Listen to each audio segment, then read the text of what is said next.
once we understand the nature of our mind, and then Buddha has asked us to, based on that understanding, to change our mind, to transform our mind. And because the ordinary nature of our mind is not very helpful.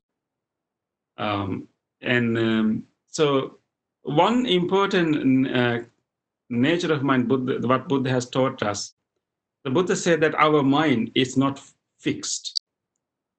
Um, and it's very important teaching you need to think about.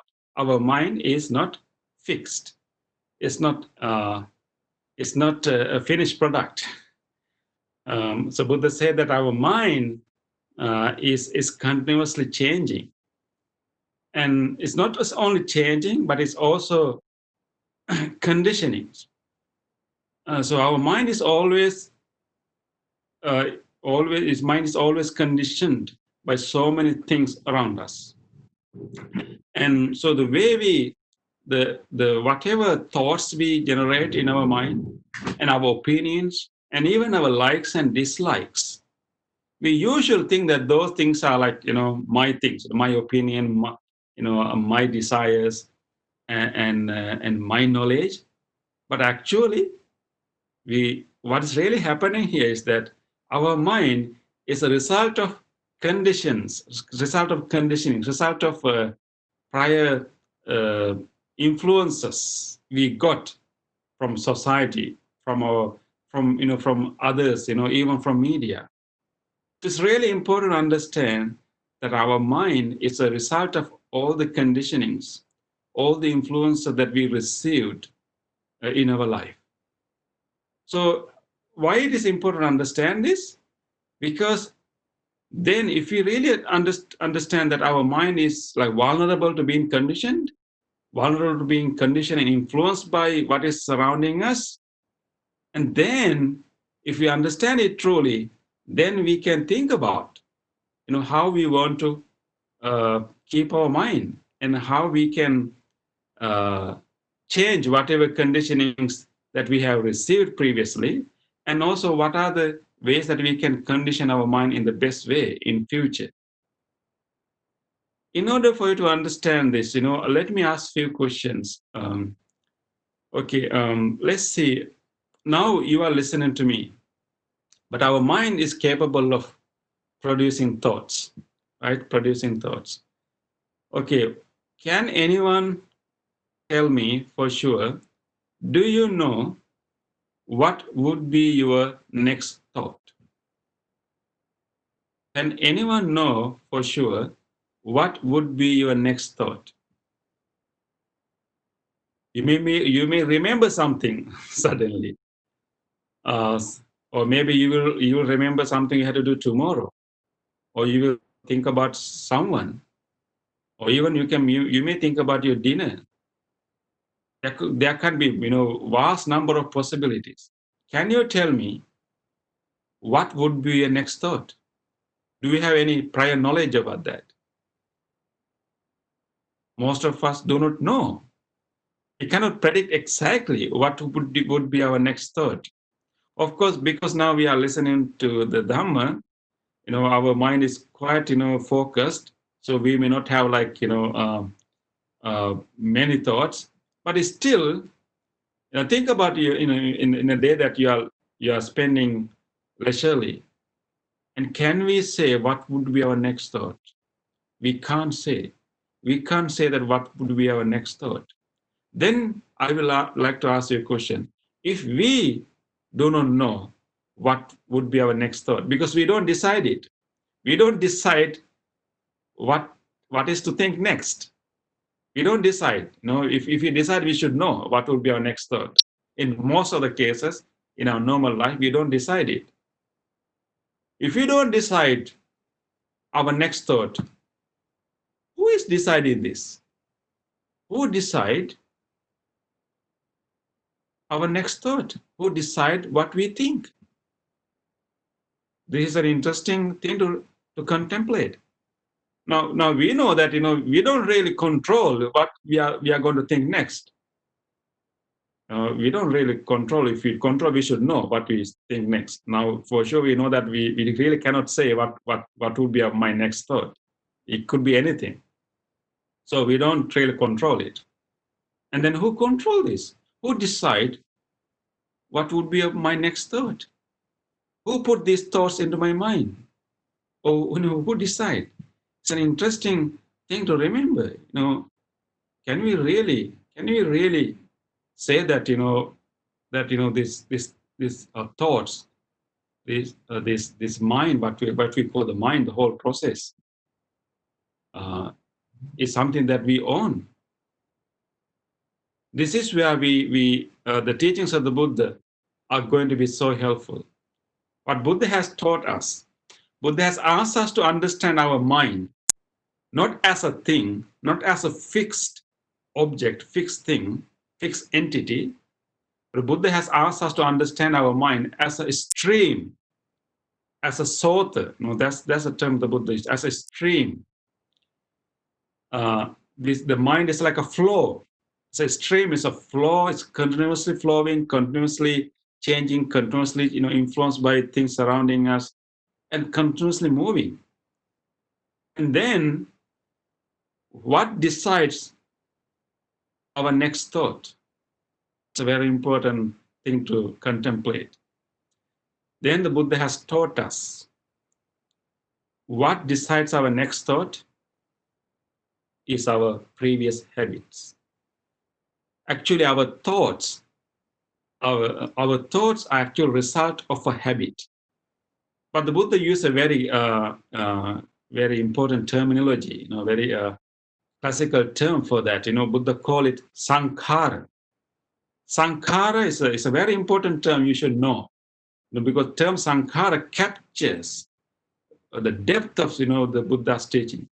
The general meaning of sankhara can be called like conditionings, or let's say conditionings. Any types of conditioning, any kinds of preparations, conditionings, and so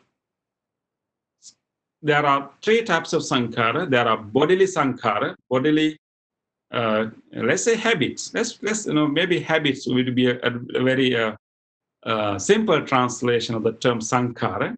So Buddha said that there are three types of sankhara, three types of habits: bodily habits, verbal habits, and mental habits. So what we call ourselves, what we call I and me, is the collection of these three types of habits.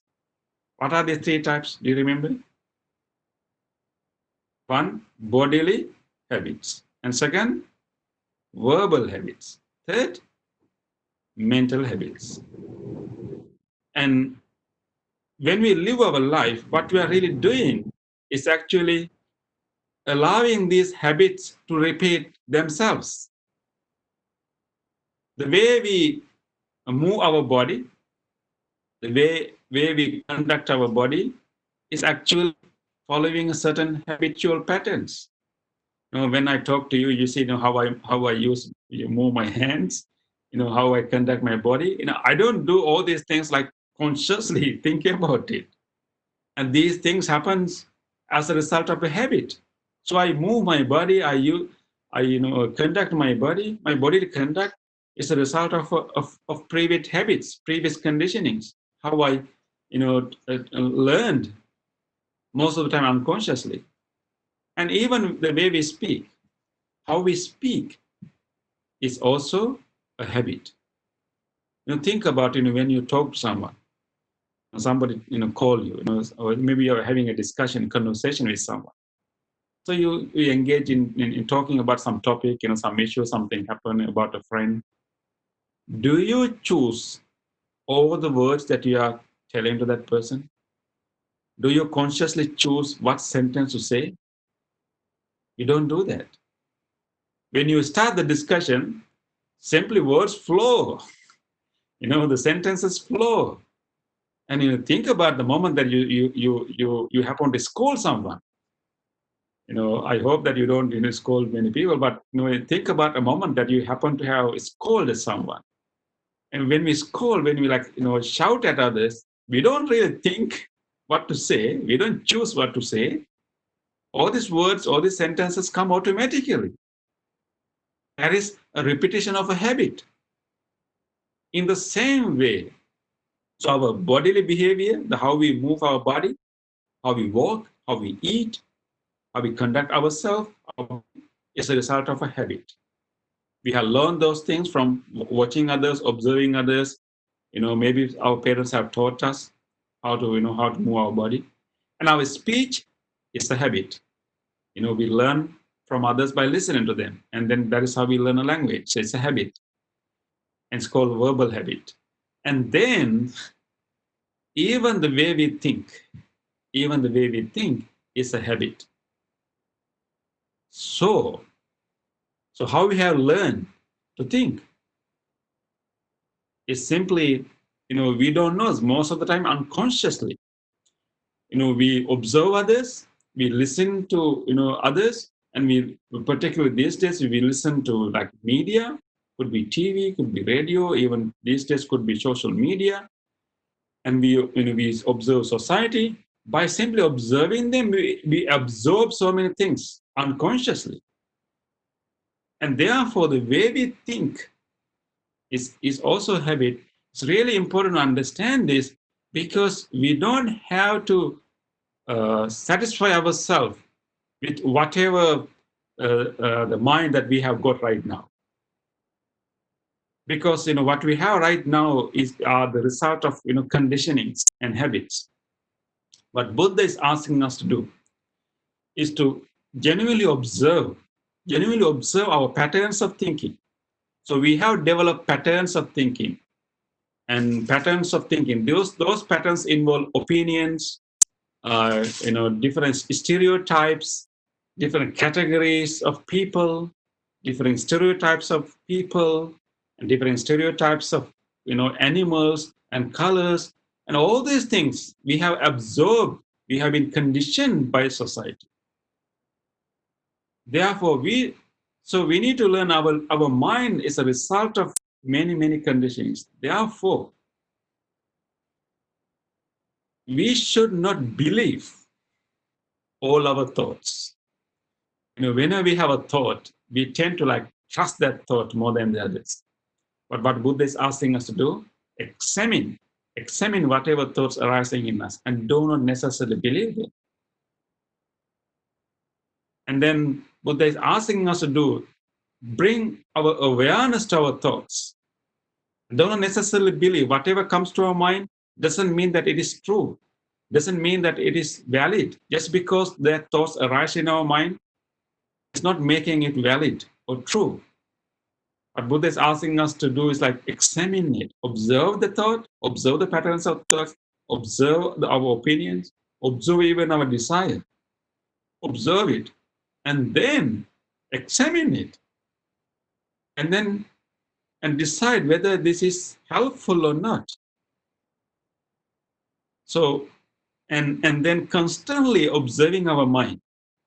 That is what you call mindfulness. Being able to watch, being able to observe what is occurring in our mind, and then deciding what kinds of thought patterns are helpful and what kind of thought patterns are not helpful.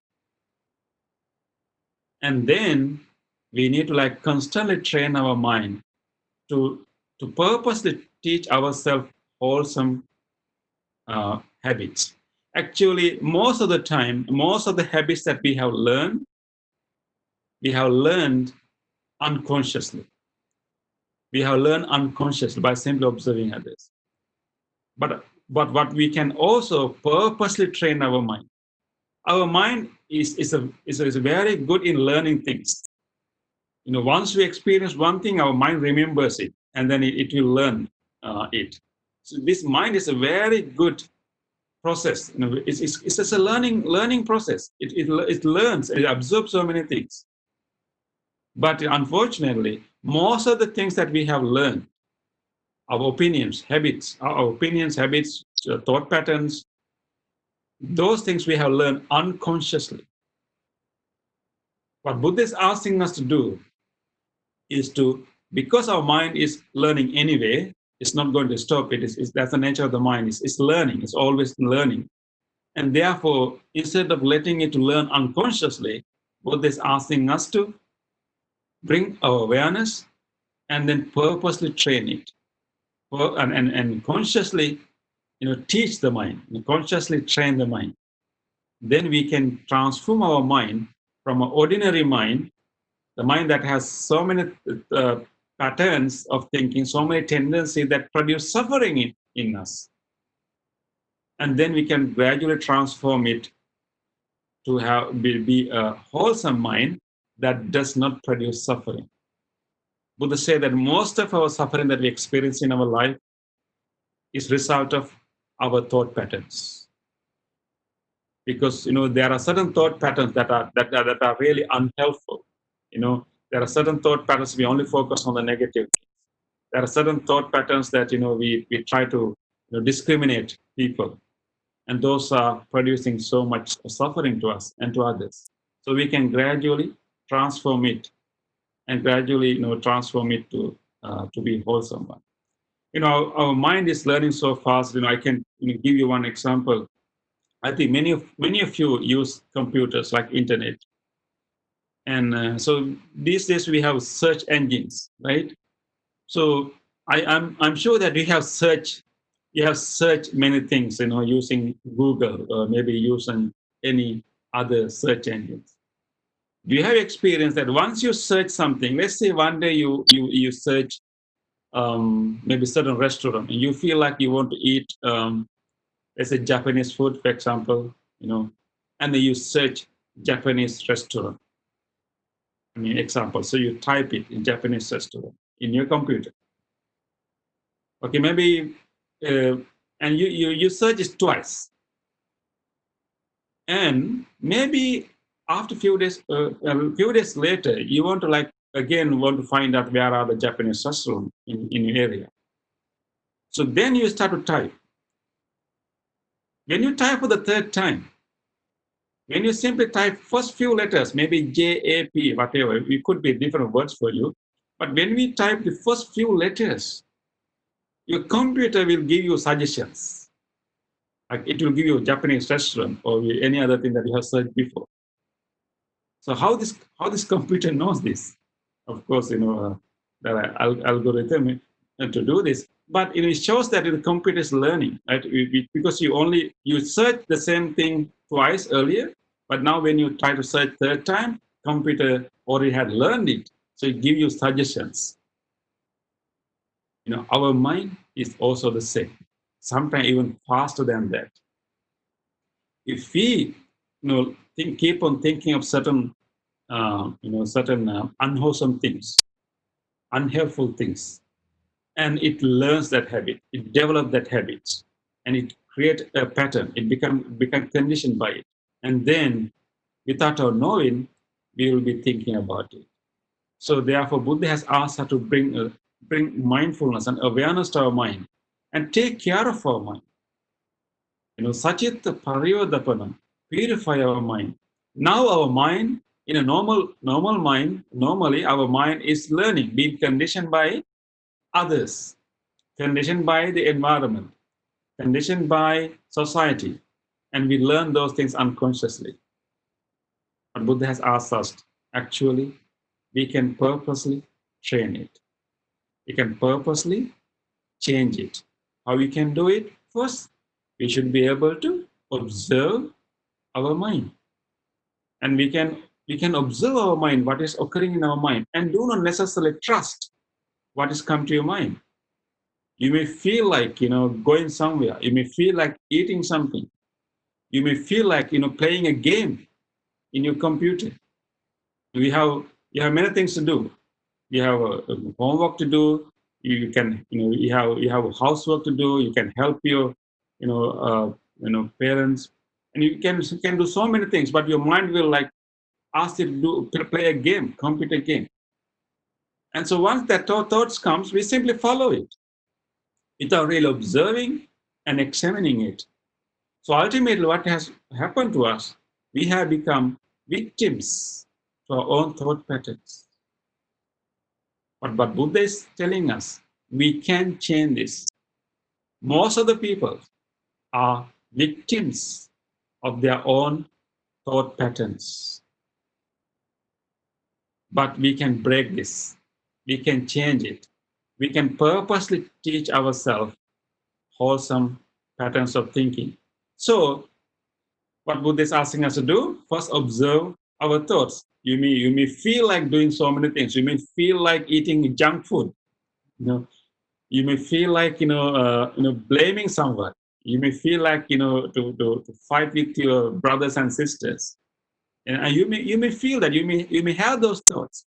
But just because those thoughts occur to you, do not necessarily trust them, do not necessarily believe them, do not necessarily follow them.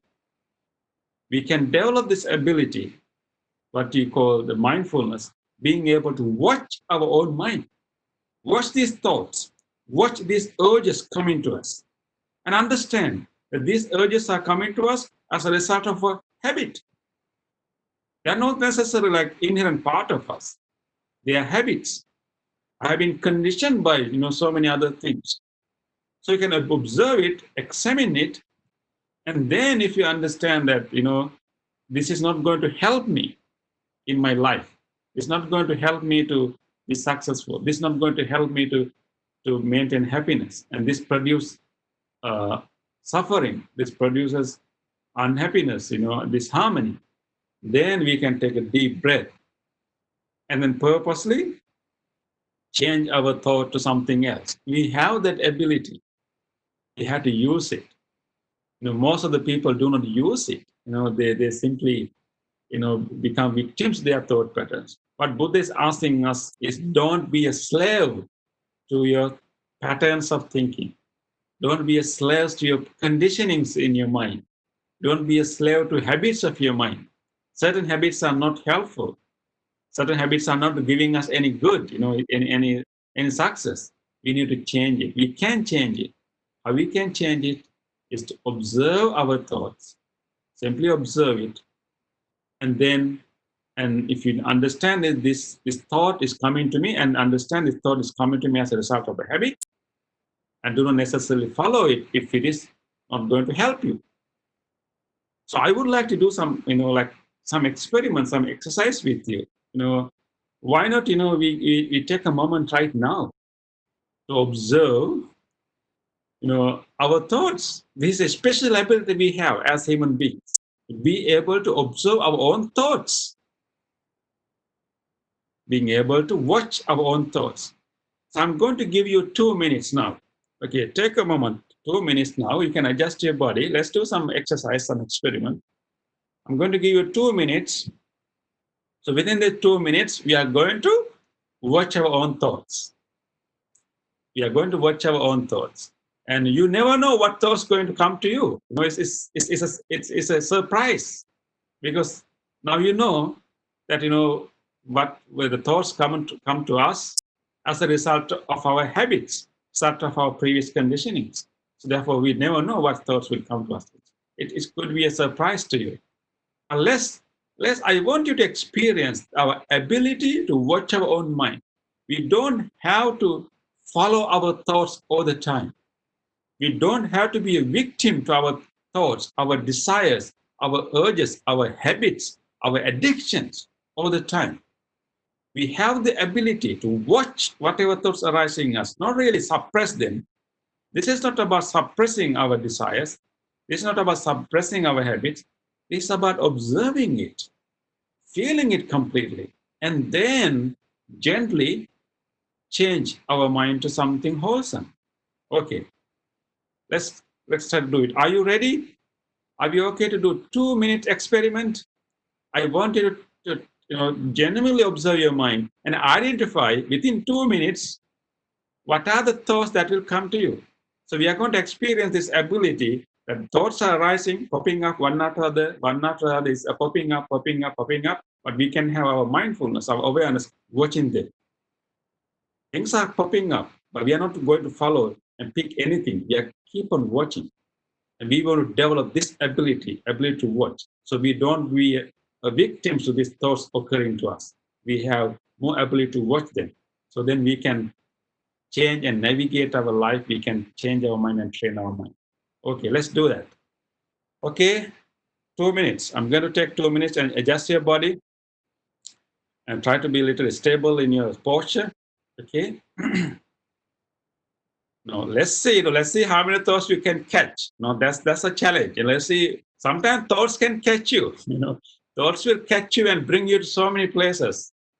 But now our task is not to be victims of our thoughts. We are going to catch thoughts. Before the thoughts catch you, you are going to catch the thought, which means you are going to notice it. You are going to observe it. You can even name it. Oh, thought arises. A thought to eat arises. A thought to go somewhere arises. A thought of discomfort arises. You can even name it. Okay, take a moment. I'm going to start now. I'm also going to do it now. Let's see. I would like to hear from you what thoughts you observe and see. No matter how many thoughts arise in us, you can still observe them. Doesn't matter how strong it is. Do not worry about the contents of the thoughts. Thoughts can be anything. You're not going to stop any thought. You're going to let the mind have any thoughts. But our task is to observe them one after the other, one after the other. Simply observe them, notice it, and observe them, and develop our ability to observe our own thoughts. Okay, adjust your body. For us to give a reference point, let us take a deep breath. Feel free to take a long, deep in breath, very slow one. Allow the air come through your nostrils, slow in breath. Fill your lungs with fresh air and release it. Relax your whole body with that release. It takes the next breath. Gently allow the breath comes in. And then let it go. Feel relaxed. Let's take one more deep, long breath. Make it longer. Gently. And then release that breath. Let it go. Okay. Now we can let the natural breath to occur. Okay, now be curious. What would be your next thought? What would be the thoughts that is occurring to us in next 2 minutes? Be very vigilant. Very vigilant. Directly observing the mind. You don't stop any thought. Allow the mind to have any thought. Let us observe, notice. Whether this thought is about food, whether this thought is about doing something, is it a memory, it is an image, just keep noticing.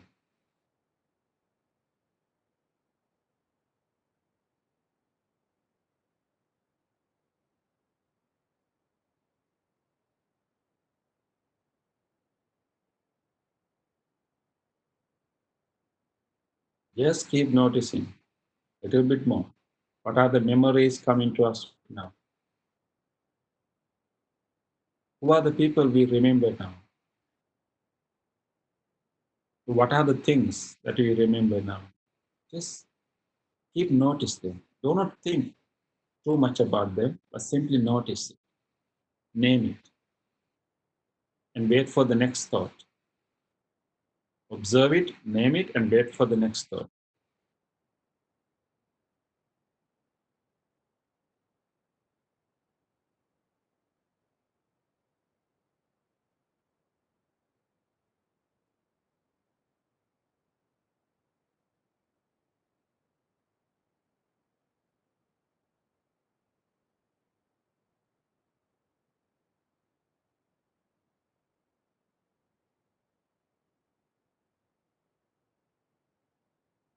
Okay, okay. Thank you for joining that exercise. I would like to, were you able to catch your thought? When I was doing this, I was really watching what thoughts will come to me. I don't try to stop any thought. I let thoughts to come. And I was thinking, what would be your answers? Because I was expecting to ask you a question, what came to your mind? So I was, thoughts occurred to me. what I'm going to ask from you, or what could be their responses. So those are thoughts that came to me. And I would like to know, if anyone would like to share what thoughts you encounter, you notice in your mind. If anybody is willing to share with me right now, let's see. Okay, we have Madara. Is it Madara? Can you unmute yourself and tell me what did you notice in your mind? I noticed that I want to go to the rainforest. Oh, say again. Tell me what's your name, please. Vinod, Okay, Vinod. Thank you, Vinod. I really appreciate you coming forward. What thought came to you? the thought that came to me was that I wanted to go to the rainforest.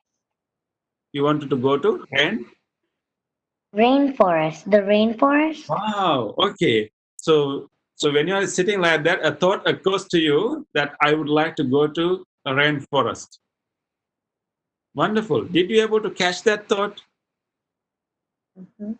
Yeah. So while this thought is coming, you were able to watch it, right? You were able to catch it.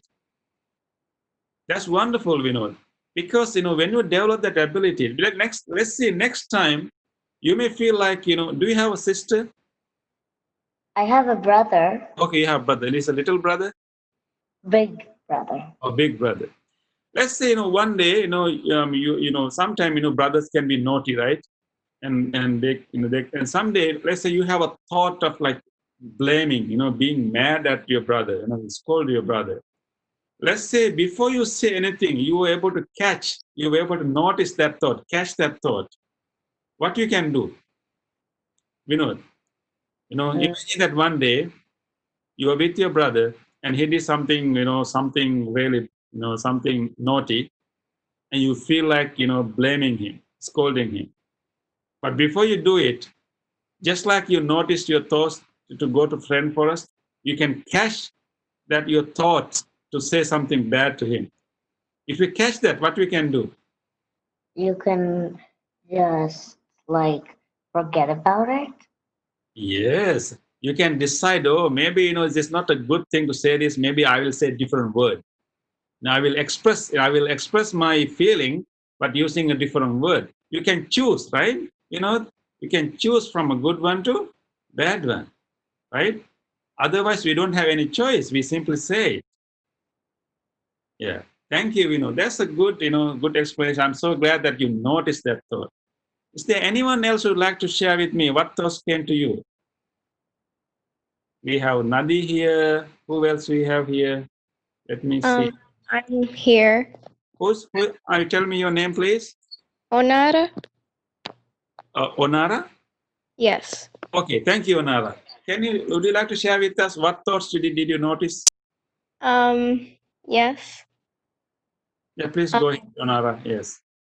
Mainly just people dying.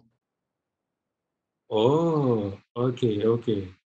Okay, so It was some of kind the of. thoughts occur to you about the people who are dying due to this virus. It was kind of interesting. Okay, Because after that, they were all transported to a world where everything was black and white. okay. So initially you have thoughts about this death happening around the country these days. Is that those are thoughts you thought about them? I don't know exactly. Okay, yeah, I think yeah. Remind me your name again. Onara? Onara, yes, Onara. Most of the time, Onara, our thoughts are not clear. It's not clear. It's also important to remember that, realize that. So when you are sitting like that, watching your mind, and you get these thoughts about the people dying, and, and maybe because we have heard the news, we have listened to the news, right? So it is possible, of course, people are dying, and you have this thought. And did you feel anything about that, like sadness or anything? Um, I kind of just felt confused because none of them were actually dying to natural causes or sicknesses. They were actually just being shoved out of windows and stabbed to death and stuff like that. Oh, did you see some images? Yes. Okay. Okay, Onara, this is very good, because so when you are watching your mind, you had this like these images, these episodes like coming up, right? And yeah, and usually, if those thoughts occur to you when you're in a normal life, normal way, when you're not watching your mind, we tend to believe these thoughts. We tend to believe that these thoughts are real. But now you're watching these thoughts, right? And so Yes. the reason that you get confused because now you're watching them, but you know for sure that these things are not really happening now. These thoughts are simply occurring in my mind. They're not necessarily real, right? Are they real? Are they really happening now? Well, they could be, but I don't think so. Yeah. I mean, of course, it's possible, many things can happen, but not exactly the way you see it in your mind, right? Yeah. Yes. So that awareness that, this is simply a thought. Onara, when we have a thought, we forget that we are having a thought. We think that it is real. For example, sometimes Onara people, people remember in like, they could have, they remember their fights they had with someone. Let's say last week they had a fight with someone, they had an argument with someone. When they remember that, so they replay that whole argument they had with the other person, the whole, fight they had, they replay it in their mind. And then when they replay that in their mind, they forget that actually that is a memory. And they go through the emotion as if that argument is happening right now. But Onara, what we did today, we were watching our mind. These thoughts are occurring just like images are. You saw images like people are dying and happening, but you are watching it. So you realize that these are simply thoughts, not necessarily actual things happening. These are thoughts. So you can tell yourself your awareness of these are thoughts, thoughts, thoughts, thoughts, or memories and memories, memories, not real. And you can come to the real world, real, the place you are living. Right, Onara? Did you understand that? Our ability to like distinguish our thoughts from reality. Yes. Yes. This is going to help you a lot, Onara. So next time, whenever you have those episode images, and remind yourself, these are thoughts. These are thoughts, images. Do you know how thoughts occur to us? Um, I don't know. Habits. Remember? Habits. I just told. The thoughts occur to us as a result of a habit. But I haven't murdered anyone. No. It's not about what you did actually. No. Because maybe you have seen so many things, like in the news, maybe in the movies, sometimes horror movies, maybe in the computer games. You have listened, heard. So this is not really what you did actually. This is a thought pattern. So those things occur to you, not necessarily they're happening now anywhere. It's some it's possible that certain things can happen, but not exactly the way the images can come to you. So so you can remind yourself these are thoughts. These are thoughts, not real thoughts. And that very acknowledgement is really helpful for us to relax. Otherwise, we'll be suffering a lot. Right? It's really important to remind ourselves on that these are thoughts, not real. Okay? Okay. Okay. Okay, I can give one more chance to someone else who would like to share their thoughts, the thoughts that they noticed right now. Anyone else like to share what you notice in your mind that's interesting? Do you have a volunteer? It's Nadi? My name is Mandri. Mandri? Mandri. Mandri. Yeah. Can you spell it for me? M-A? Mandhri.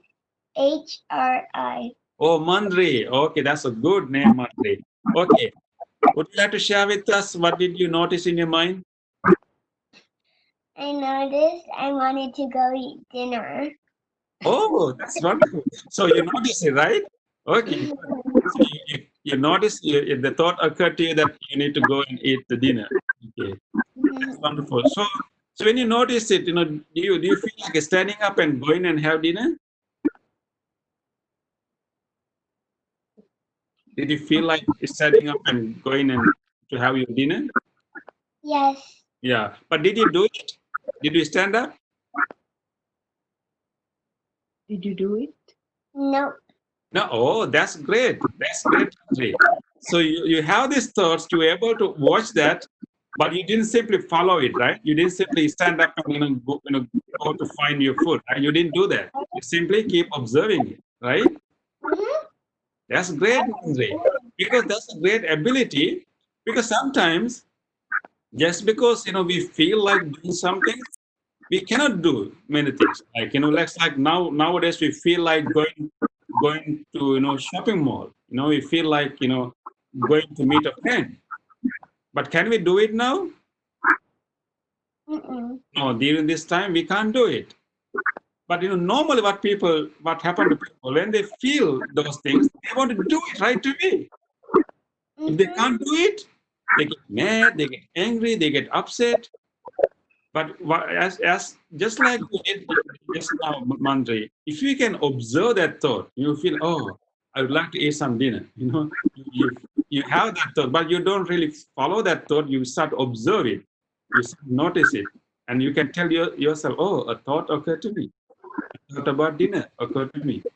When you do that, you don't have to follow the thought. You can still have the thought, you can observe it, but you don't have to follow it. You can have patience. You can endure it. Maybe you can delay that, delay the eating of the dinner, right? Can you delay the eating of the dinner for another 30 minutes? Can you delay eating dinner for another 30 minutes? Yes. Yeah, that's great. That's great. How you can do it? By learning to observe our own thoughts. Okay, Mandri, keep observing your mind. You don't have to follow all your thoughts. You don't have to like right away do things just because you feel like doing it. We need to develop this ability to observe our mind and sometime wait. Sometime, be have patience until the situation is ready for us to do. Okay, that's really important to observe your mind. Thank you, Mandri, for sharing. Okay, I would like to move to the next one. So I think now we understood that thoughts can occur to us, but we don't have to follow all the thoughts occur to us. We know that those thoughts occur to us as a result of a habit. Habit means that once we think about certain thing, and that will come back. That we can develop a habit in us. That is why it's really important for us to think about wholesome things. If you think about negative things all the time, if you listen to negative things all the time, and that becomes a habit, and automatically those negative things will come to us. Therefore, we need to bring our attention to positive things. That is what I'm going to discuss next.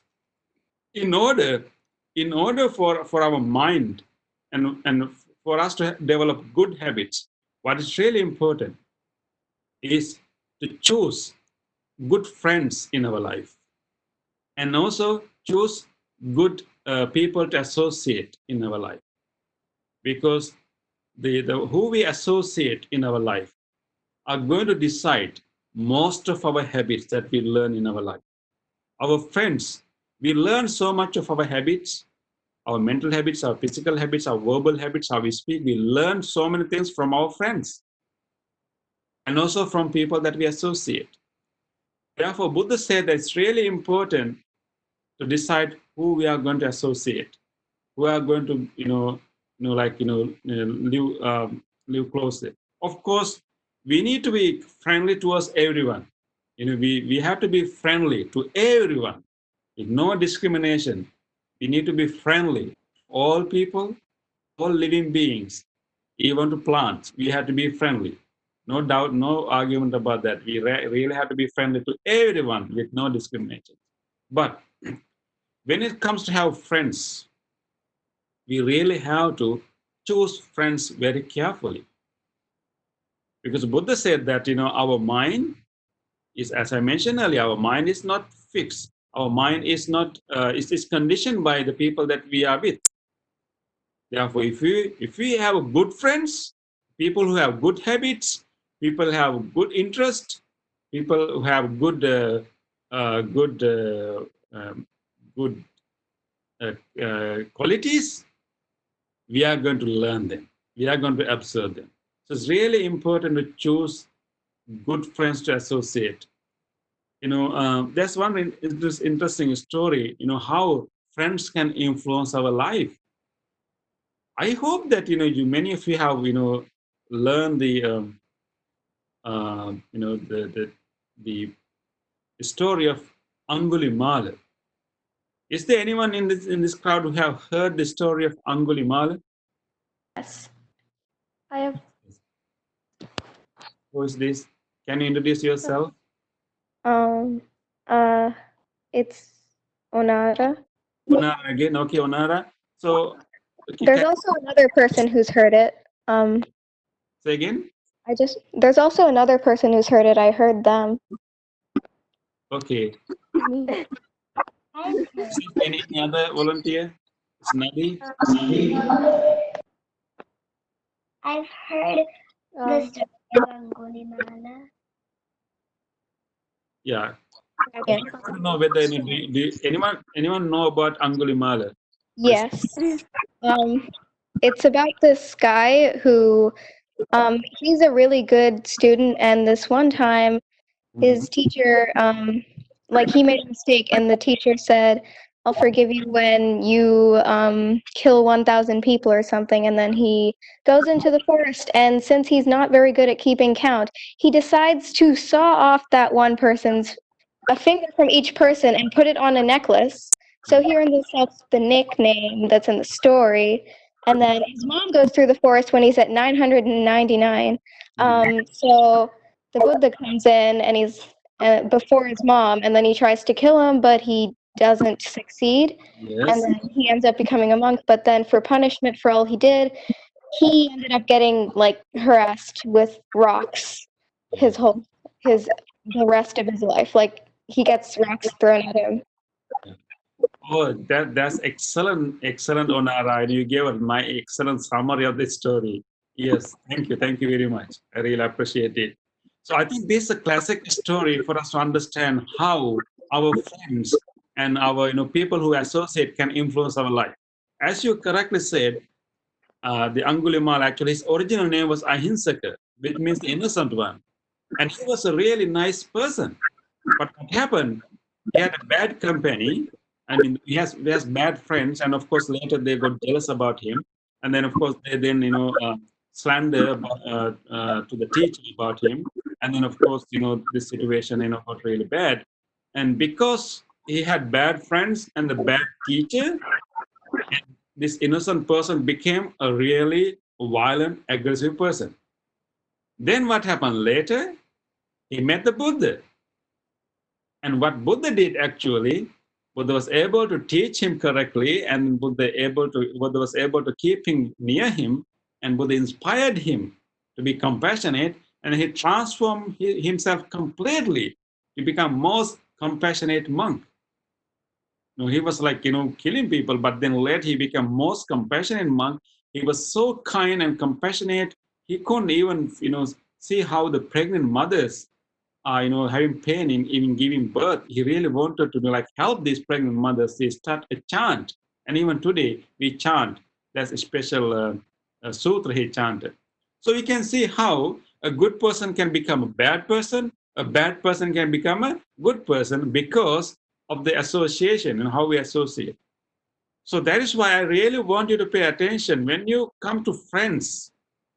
You really have to be careful, because sometimes when we think about friends, we always think to have a friend who will always approve of us.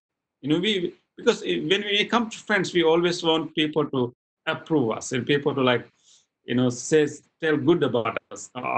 So we always want someone who will always appreciate us, always approve what we do. But I think the real friendship is not always approving what we do. Buddha said that actually, if you can have a friend who will show you your weaknesses, who will ask, who will guide you to be a better person, and that's a good friend, not someone who will always approve what you do. And Buddha said that once you have a friend who can actually help you to like um, go beyond who we already are, and that's the best friend. So when you choose your friends, be careful. Always try to find someone, someone better than you, and someone who can inspire you, someone who has, who has a dedicated to studies, and someone who has a discipline in doing sport, or maybe doing something. And so, and it's really important to have such friends in your life. And this is the period that you actually like selecting like how to people to associate. So sometimes we simply only think about their external beauty, or maybe whether they approve what we do. But actually, according to the Buddha's teaching, a friend is someone who always help us to grow beyond. A friend is someone who's always pointing out our weaknesses and helping us to uh, grow. Not someone always approving what we do. That's not the best friend. Best friend is someone who's always asking us to do more, helping us to like go beyond. So try to find someone who's always good at something, and you don't have to be good as the friend. You don't have to be intimidated because the friends this success. You don't have to be intimidated. You can be simply inspired. And maybe people are clever in different things. Some people are good in mathematics, some people are good in arts, some people are good in sports, some people are good in music. So people have different skills, different capacities. But if you have a friend who is good in certain thing, and then you can be a friend, we can be inspired that person's dedication for that, and then you can also try to emulate that. So having good friends is really important. That can decide how your life going to be in future. So I really encourage you to like really think carefully, and try to find people. So try to find friends who are good in something. They could be good in certain aspects. Sometimes they are disciplined, sometimes they are behaving well, and be friends with them, because they can influence you. Don't always satisfy with the friends who will always approve your behavior. You need someone to help you to grow beyond, someone who will help you to go beyond your comfort zones. We will be like in our comfort zones and only doing things that are easy for us. But you need a friend who will always encourage you, push you to go beyond your comfort zones.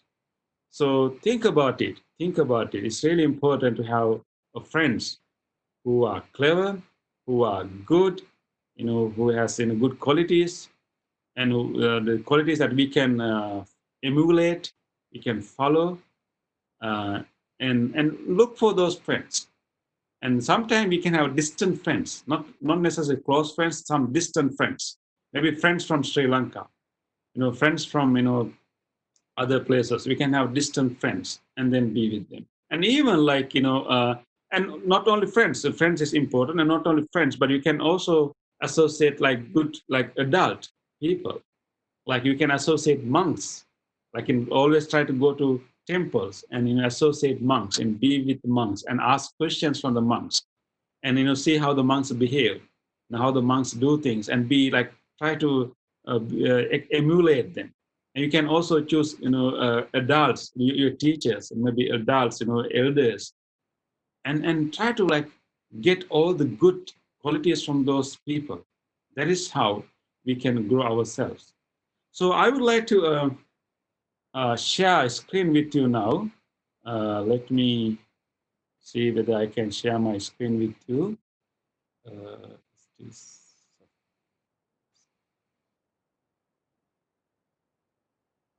I have something to show you in my screen. Okay, let me see.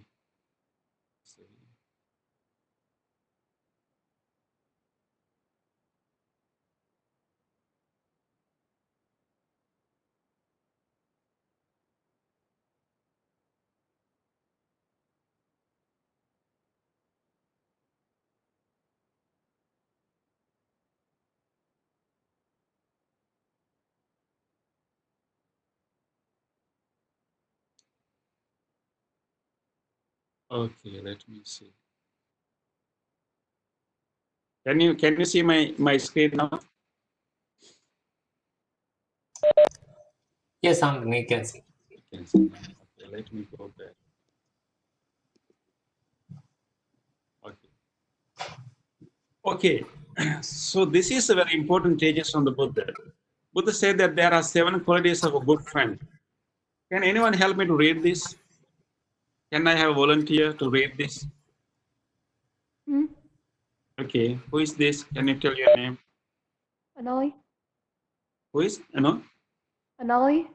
Okay. Thank you, Anoi. Can you read this for us? He, she gives what is hard to give. Sorry. Excuse me. Can you start from the beginning, like 7 qualities of a good friend? 7 qualities of a good friend. Hmm. Metta Sutta. 1. He, she gives what it is hard to give. 2.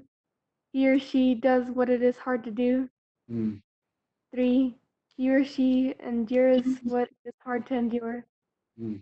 4. He or she reveals his or own or her secrets to you. Hmm. 5. He or she keeps your secrets. Hmm. 6. When misfortune strikes, he or she does not abandon you. Hmm. 7. When you are down and out, he or she does not look down on you. Okay, thank you very much for reading that for me. So this is from the Buddha. Buddha said that there are 7 qualities of a good friend. So when we want to have a good friend, we have to think about whether our friends have these 7 qualities. Sometimes they may not have all qualities, but uh, the Buddha said that these are the 7 qualities of a good friend. And if he's a good friend, if she or he is a good friend, he should have these 7 qualities. And what we can do, we can be a good friend first. We can be a good friend first. We can have these qualities towards our friend, and then our friends will also be like that. And but what I yeah. So this is what actually Buddha said for earlier. As I say, Buddha said, when a person points out a flaw or weakness in you, regard it as showing a treasure. And there's a spelling mistake here, treasure. And things only get better and not worse for one who associates such a wise person who points out our faults. So this is from the book called Dhammapada. Dhammapada is a very important Buddhist text. All the good sayings of the Buddha, all the good poems of the Buddha are recorded there. And here actually Buddha said that, we should associate a wise person, a wise friend who will always show our weaknesses with kindness, and then we can grow. Okay, so let me stop the sharing the screen here. I will come back to this later.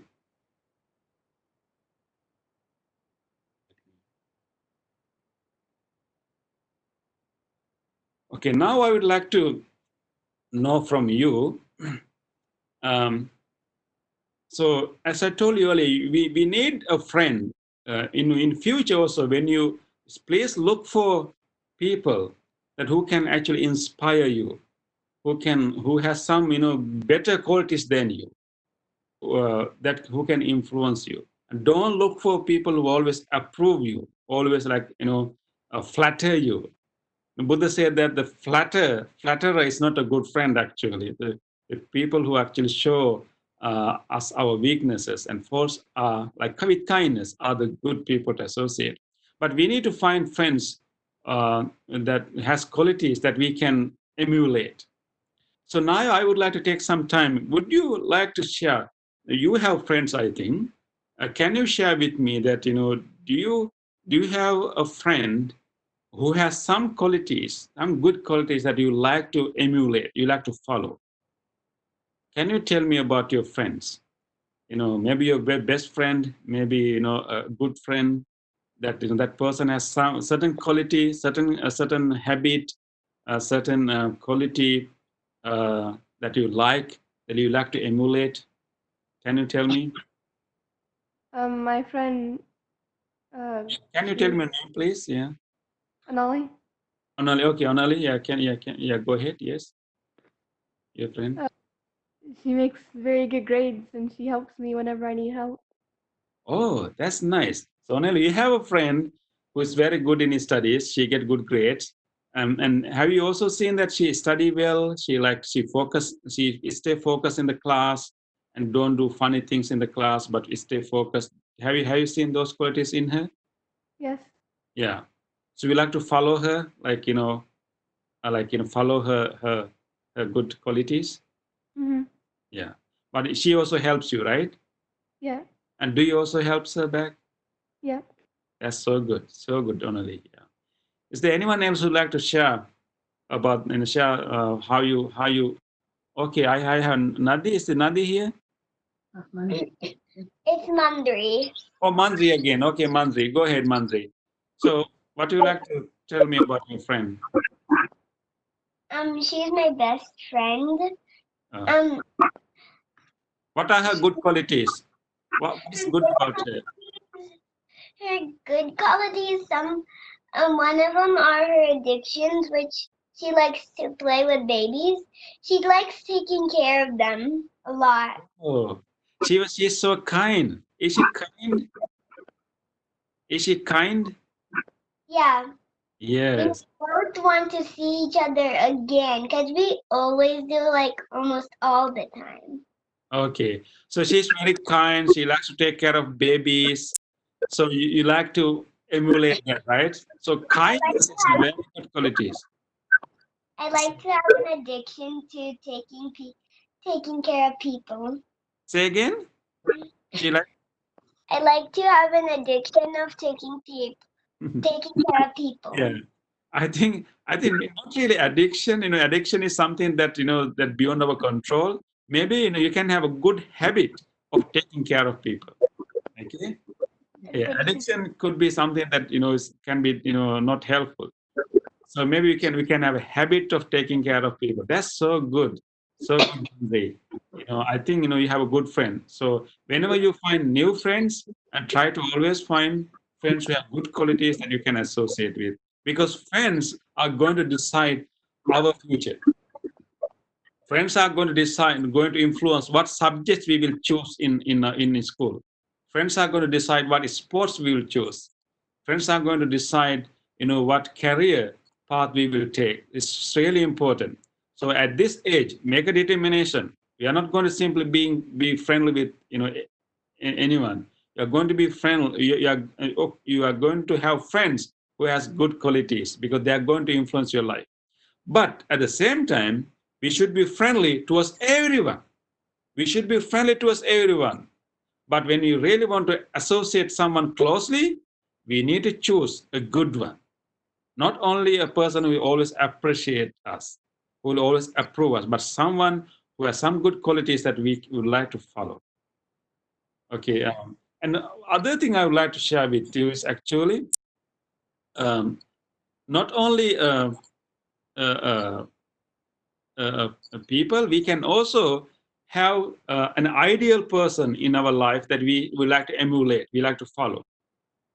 Not the living person living right with us like a friend, but an ideal, a great person that we like to follow. Of course, as Buddhists, the Buddha Sadhu, the Lord Buddha, our Supreme Buddha, is our model, is an ideal.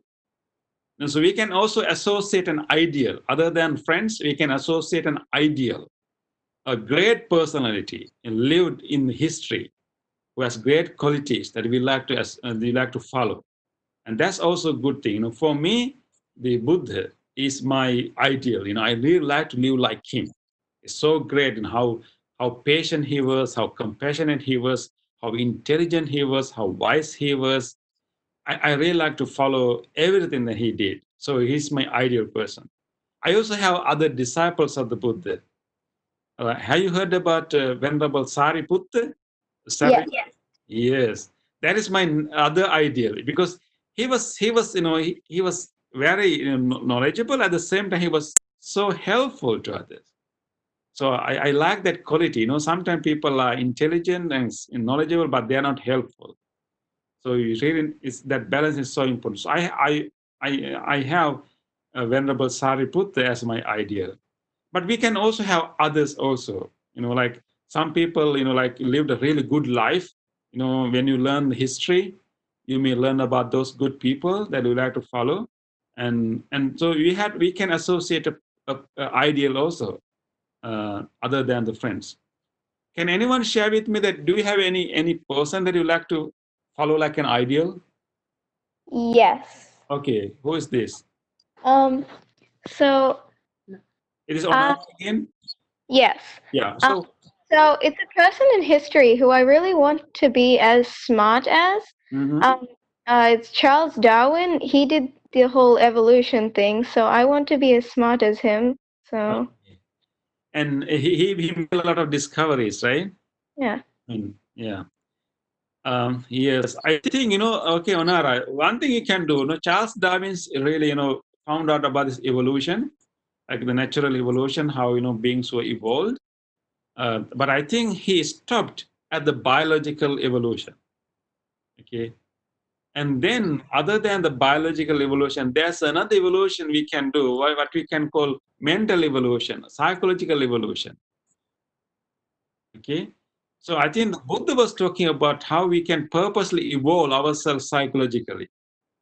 Maybe you can made some discoveries about psychology, how we can evolve our mind consciously to higher level. The teachings of the Buddha can help you a lot. So you can um, use the knowledge of Charles Darwin and go beyond him. Okay, is it clear, Onara? Okay. Yeah, because he was talking about only biological evolution. That's one part, but we can talk about other forms of evolution. Yes. Okay, great. Okay, one thing I like to share with you last is this. I think whenever you go to temple, one thing you will see all the time is one symbol that you will see all the time. Whenever you read a Buddhist book, it will be lotus. Have you seen a lotus symbol in the Buddhist books and in the temples? Yes. Are you familiar with the lotus? Yes. Yeah. Do you know why we always find lotus in temples? Why we always find the picture image of lotus in temples, even in Well, books? I Or not, saw. do you have any idea why we find this image of lotus? Yes, I think. Yeah, can you share with us? So in your slideshow, I saw like a little bit of. Yeah, actually, I was going to share it with you, but Yeah. go ahead. So, Tell me. so apparently lotuses can grow in extremely muddy waters, like Yes, swamp. So apparently, I think it's something that represents that, like something involving you making your mind better, no yeah, matter what's around you. exactly. That is excellent, Anara. Yes, I think Buddha used the simile of the lotus in two instances. One instance, Buddha used the simile of the lotus to talk about himself. Because one person came to the Buddha and asked, are you a divine being? Are you a god? Buddha said, no, I'm not a god. And he asked, are you a demon? He said, no, I'm not a demon. And then he asked, are you a human being? Buddha said, I'm not an ordinary human being either. Then he asked, who are you? Buddha said, I'm the Buddha. Buddha means the enlightened one. Buddha said that I'm in human form. I was born as a human. I was born into human parents. But my mind has evolved beyond my normal human limitations. It has evolved beyond the normal human limitation. And I am the enlightened one and gone beyond even the level of human, like suprahuman. And then Buddha said that the best example I can give you is a lotus. A lotus is rooted in the mud, fed by the water, but it can actually rise above the water and shine. Buddha said that my mind is like that. I'm in human form. I was born as a normal, ordinary human being, but with my practice, with my training, I evolve. I transcend. I evolve. I develop my mind to go beyond the limitation of normal human mind with all these habitual tendencies, and then I have rise above normal human level, and I'm like a lotus.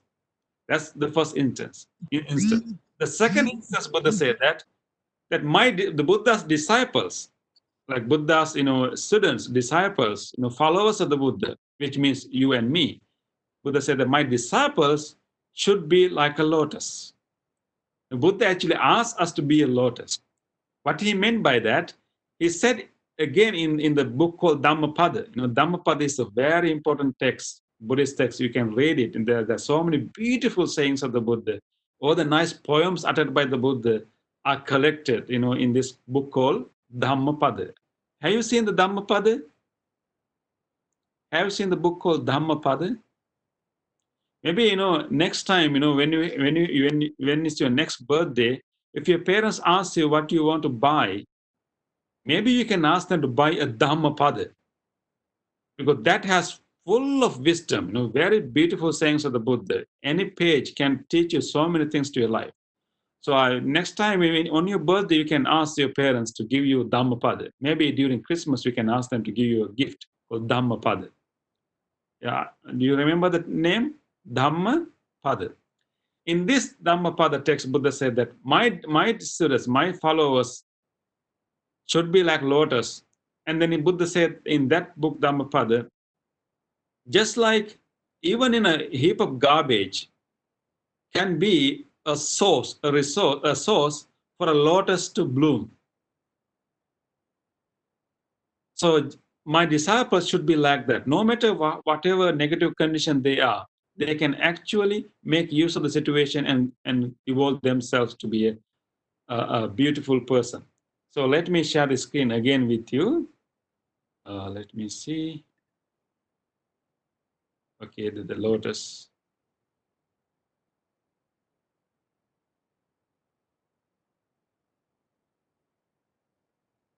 Okay, it's not showing here. Let me go back.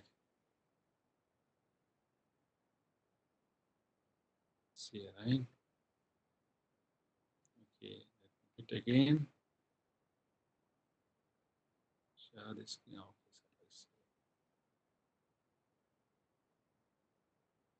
Okay, here's the lotus. This is what the Buddha said. Just like the lotus, we too have the ability to rise above from the mud, bloom out of the darkness, and radiate into the world. Actually, Buddha said that my disciples should be like lotuses. They can use whatever negative things happen to their life, but they can use them as fertilizers, learn from those negative things, and then grow within and become a great person who can serve the world. This is the advice from the Buddha. And Buddha really wanted us to be a lotus. No matter whatever happens in our life, if you remember, we learned that our mind is a habit. If we bring our attention, our mindfulness, if we can watch our mind, we can transform any negative thoughts to positive ones. So we can have a lot of negative experience in our life. Maybe we not get enough good grades. Maybe we things will not happen the way we like. But all these things are not necessarily bad. We can learn from all these negative experiences, and we learn and grow, develop our ability to endure, develop our ability to be empathized with others' suffering, and gradually grow ourselves like a lotus. So this is what what we have to be. Remember, the reason that we have this symbol of lotus is that Buddha really wanted us to become a lotus and use whatever conditions we have to train ourselves and be a person who can shine the world. Okay, so I hope that you remember this lotus. And remember, when it comes to lotus, the more mud the lotus has, the more beautiful is the lotus. Okay, because the more mud it has, the more fertilizers for the lotus to grow. So in the same way, we may have difficult experience to go through. Maybe sometimes sadness, disappointments, and doesn't matter. The more mud, the more beautiful is the lotus flower.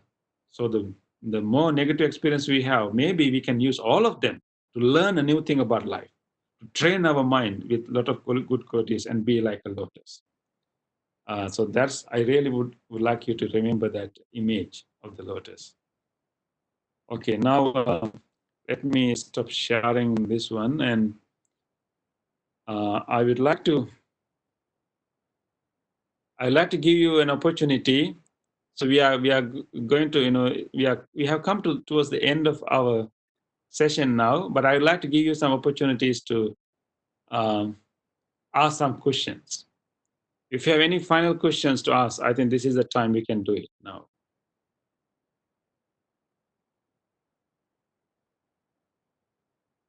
How we can make it.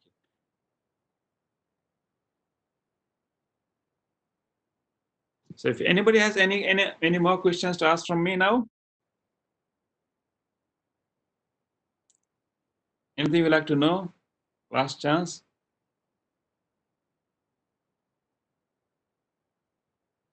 How do you help a friend that has bad friends? Say again. Oh, ask the question again. That's a good question. How you help a friend that has bad friends? How you help a friend that has bad friend? Okay. I think this is a good question. Thank you for asking that. Even though we can have bad friends, like friends who like influence us do bad things, like invite us to do bad things, who will not help us with our studies. It's common. It's common. One thing we have to do, we can be friendly. We can be friendly with everyone. We can be friendly with everyone. But we should be able to say no, and say no for the benefit of themselves and also the benefit of ourselves. But your question is that how you can help a friend who has bad friends. So that's a different situation. Maybe one thing we can do, like you can ask your friend not to be angry with his bad friends, still maintain their like friendliness, but decide how close. Ask her to decide how close you want to take them in, because we can decide. We are in the like middle, and we have people around us, so we should be friendly with everyone, but we can decide how close the different people should be into our life, for our own benefit and also for the benefit of others. So sometimes we can have a bad friend, just really bad sometimes. We can be friendly, but we can keep that friend a little bit away, a little bit further away. We still can be friendly, we still can talk, we still can help that person, but don't really, join everything that person is doing. And we can decide the distance. It's not really being angry, it's not really ignoring, but keeping the distance, deciding the distance. Maybe you can educate your friend that the best thing to do for yourself and also for them is to keep that distance. Is it clear? What if your friend thinks that they don't know that their friend is bad? Say again. What your friend say? Tell me. Say again. What if your friend doesn't know that their friend is bad? Of course, actually, I mean, no one is completely bad. No one is completely bad, but sometimes people have bad habits. And you can have friendly discussion with your friend. Very friendly discussion, a very honest discussion. You can share what you have learned today. You can share with your friends that our friends are going to influence our life in a very significant way. Our friends are going to influence our life. They will influence what career we will choose. They will influence what uh, habits we are going to have. They will influence even our likes and dislikes. So you can share with your friend. Our friends are really going to influence us so much, and what we can, and you can ask, you can have an open discussion with your friend what you are going to learn from that person. What do you think that you are going to learn from that person? Are you going to learn any good thing from that person? Maybe yes, maybe there are some good things you can learn from that person, but there could be many bad things that you will learn from that person. Are you okay with that? Or you can guide the person, maybe we guide your friend that people have both good qualities and bad qualities. But if they have more bad qualities, we should keep them in distance. But all the time, we can focus on the good qualities and try to emulate them, and we can like try not to emulate their bad habits. So it's actually, they may not know that they have like bad friends. Actually, they are not really bad people completely. People become bad at times, and sometimes they have bad habits. So you can help your friend to open his or her eyes and really understand that there are certain habits in certain people that are not going to help us.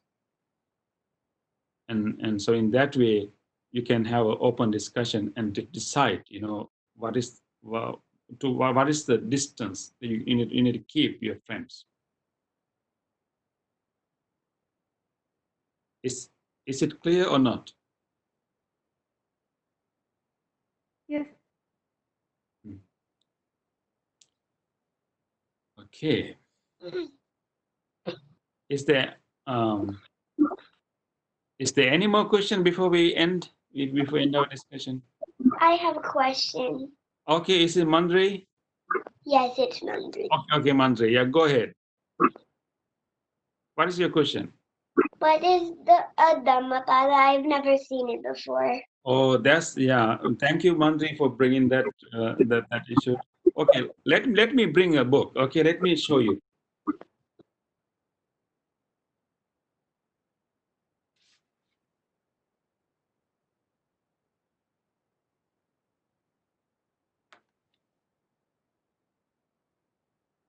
Okay, Mandri.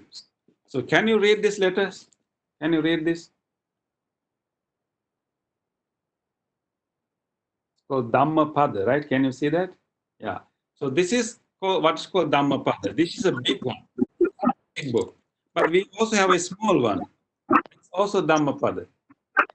Okay, small word. I see it. Yes. So this Dhammapada has all the poems of the Buddha, all the gathas of the Buddha. And this Dhammapada has gathas plus stories. If you like only gathas, only the poems, you can buy this. If you like the poems and the stories, you can buy this. You have 400 plus stories here with poems. Okay? So next time when you have your birthday or Christmas, you know what to ask from your parents, right?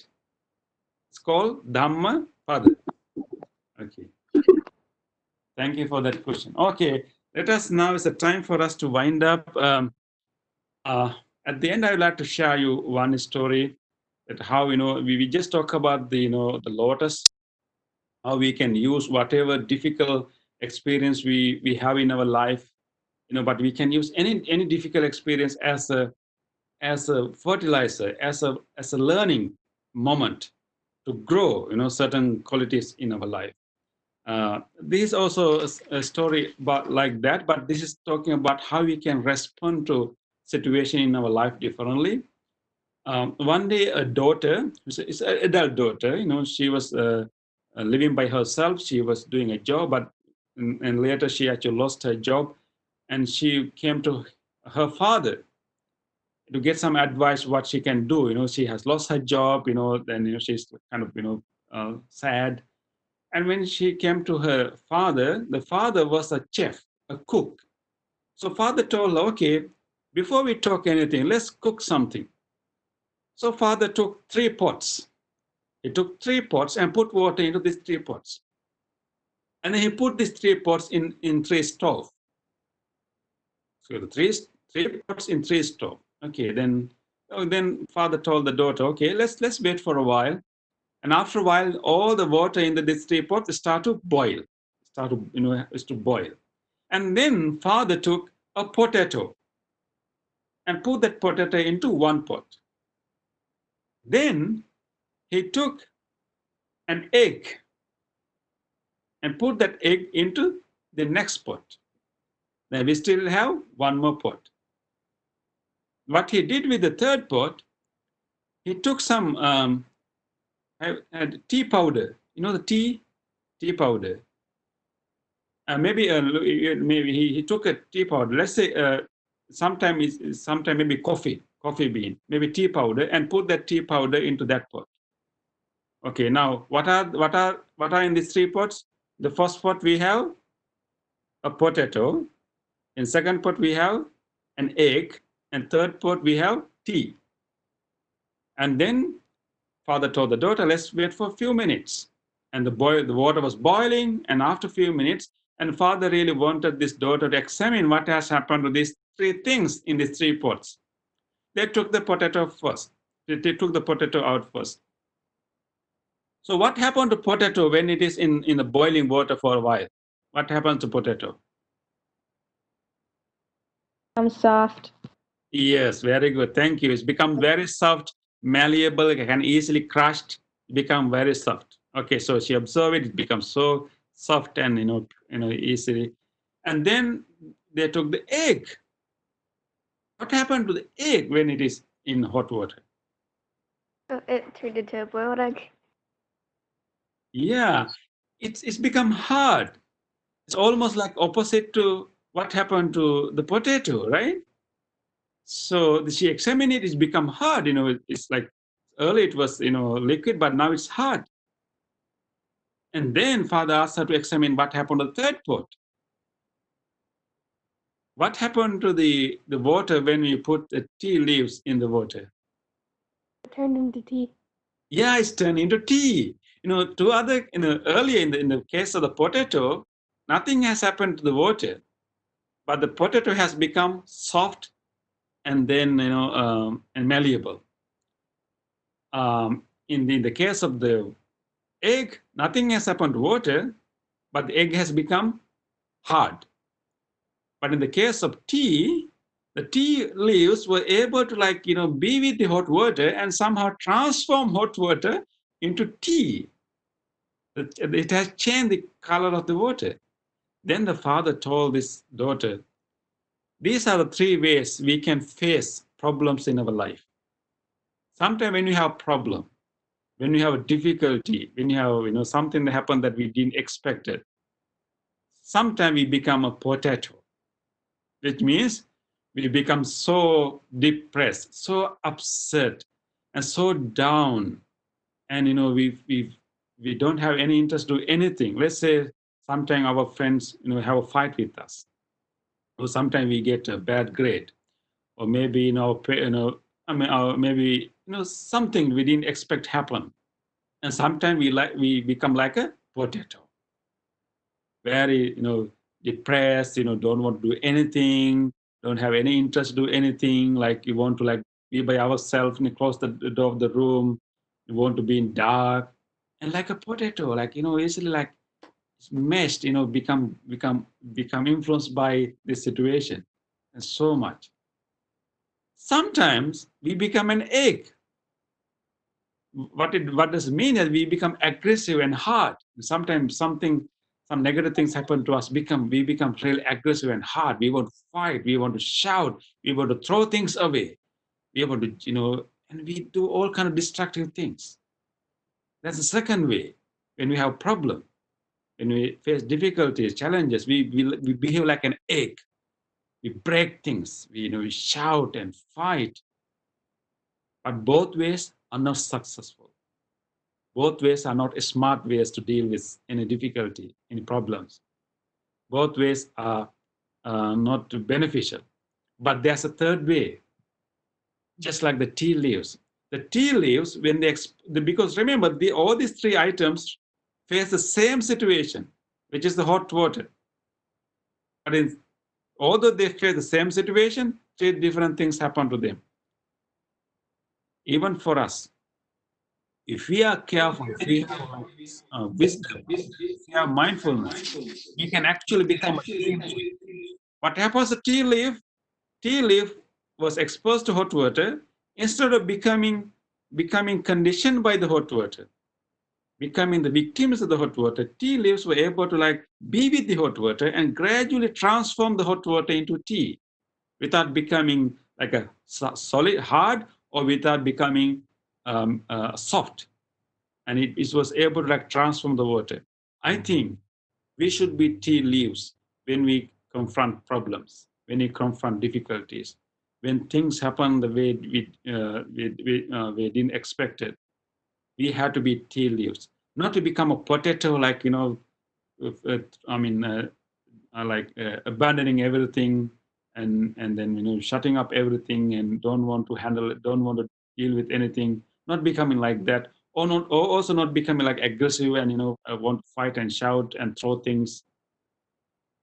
Like, remember that I don't want to be a potato, I don't want to be an egg, but I like to be a tea leaf. Okay, this thing happened. Okay, and I see it. I observe my own mind. I have these urges to do these things, but I'm not going to follow it. Remember, we did in the beginning. We don't simply listen to the mind. We're going to observe it, and we're going to suggest our mind. There are different ways to think about these things. There are many things we can learn from any negative situations. What is here to learn for me? This bad thing happened, but what is here to learn for me? And then when you have that attitude, we can slowly change the situation. And like the tea leaves change the hot water into tea, we can change the situation. We can speak differently to the people. We can we can take some actions, and then ultimately we can change the situation. Ultimately, so I wish that may you be able to be a tea leaf. You can remember the lotus, and you can also remember the tea leaf. If you remember these two things, your life will be more successful, happier, and you can help so many others also. Okay, this is what I had to share with you. And thank you very much for joining with me today. I really wish may you learn from the teachings of the Buddha. May you remember the lotus. May you remember to watch your mind, not to be a slave to your mind, and always watch your mind and then don't believe every thought occur to you, and try to observe them, notice them, and try to redirect and channel. And I really wish you to be a lotus or a tea leaf. Okay. And thank you. Can we conclude now?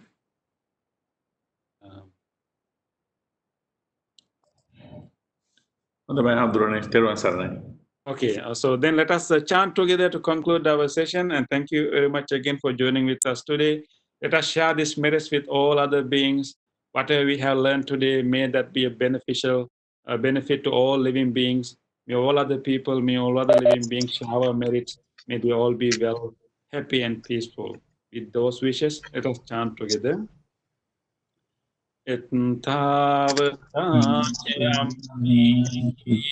Sambhata sabbe deva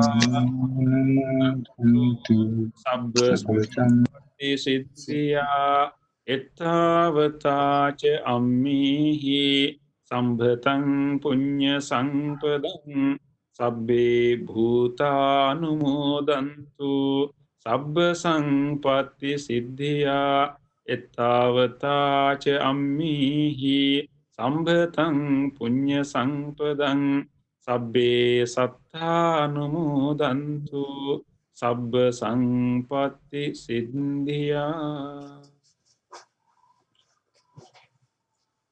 Okay, thank you everyone. Wish you all a great night, and I wish you all the best and all the good health, all the success in your studies. Everyone saranai. Thank you so much. Everyone, Thank you. Okay.